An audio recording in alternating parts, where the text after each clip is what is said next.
The Boston Celtics have just lost 2 games at home against the Miami Heat in the Eastern Conference Finals, and it seems apparent that they need to make some adjustments. In this series so far, the Celtics have been prone to giving up double-digit leads, offensive stagnation in the fourth quarter, and letting Jimmy Butler pretty much do whatever he wants down the stretch. That's not a winning recipe. Luckily, there's one thing they can fix to help them shift this series, and that fix is giving Robert Williams more minutes. How's it going, my friend? I'm Alexander from Load Management Media, and let's talk about it. Robert Williams has seen a noticeable increase in his minutes ever since Joe Mazzulla inserted him back into the starting lineup in Game 6, and he's made a super noticeable impact. In only 22 minutes per game these playoffs, Williams is averaging 7 points, 6.5 rebounds, and almost a block a game, shooting 81% from the field, which is the highest in the entire playoffs. Granted, he's only catching the ball and dunking, but still. Even more impressively, Williams is plus 42 on the court for the Celtics these playoffs, and he's plus 30 in the last 4 games when the Boston Celtics decided to insert him back into the starting lineup. Early in that second round matchup against the 76ers, the Boston Celtics had real problems trying to keep Embiid and Harden out of the paint. They pretty much got whatever they wanted. So once Robert Williams was inserted back into the starting lineup, there was a noticeable difference, and you could see that he started deterring some of the major Sixers guards and Embiid from getting to wherever they wanted inside the paint.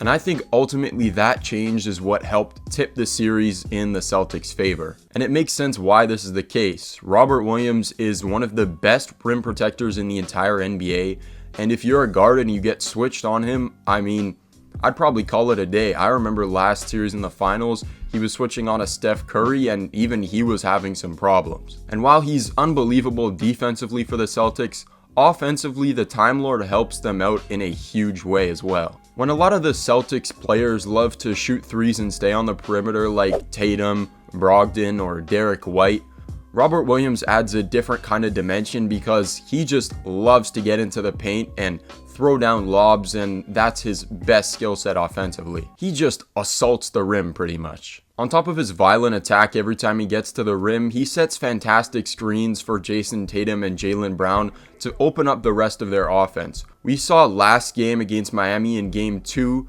that once Robert Williams started setting some screens in the middle of the floor, that pick and roll just destroyed the Miami Heat defense and completely broke apart their zone. I don't know why the Celtics got away from that, but that's a different story. With all the impact Robert's minutes have given the Celtics, when it comes down to the fourth quarter, they pretty much never go to him. In the last 4 games, he's averaging 4 minutes in the final period, and he is almost never among the closing lineup. Generally, the reason why Robert Williams is on the bench in the fourth is because he can't space the floor shooting wise. He can space it vertically with lobs and things like that, but the Celtics would rather play that 5-out offense with Al Horford and just play one big. But honestly, Horford has given pretty much zero resistance on Jimmy Butler drives in the paint. Adebayo is starting to get his way, and offensively the whole entire playoffs, Horford's been a no-show pretty much. To me, it seems all signs are pointing to give Robert Williams Al Horford's minutes in the fourth,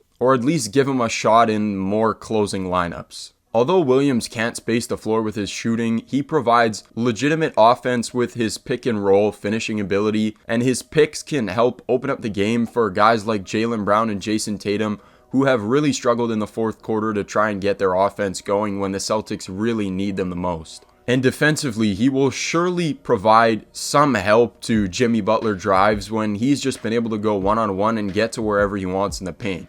And the defense is really the biggest issue. So if he can help fix that, then really his presence out there is worth it. Jimmy has been unbelievable these playoffs, and especially in this series as well. He usually gets off more in the third and fourth quarter, and I think that has something to do with the fact that Robert Williams' minutes tend to dwindle. At least in this series. If you let Jimmy Butler go one-on-one against Grant Williams without a rim protector at all, you might as well just end the game, just give it to the Heat, because I think it's time the Celtics try something a little bit different and start sticking Robert Williams in the fourth quarter a lot more, and especially in their closing lineups to help open up the floor for Tatum and Brown, but also make Jimmy Butler think twice about attacking the rim as much as he has so far.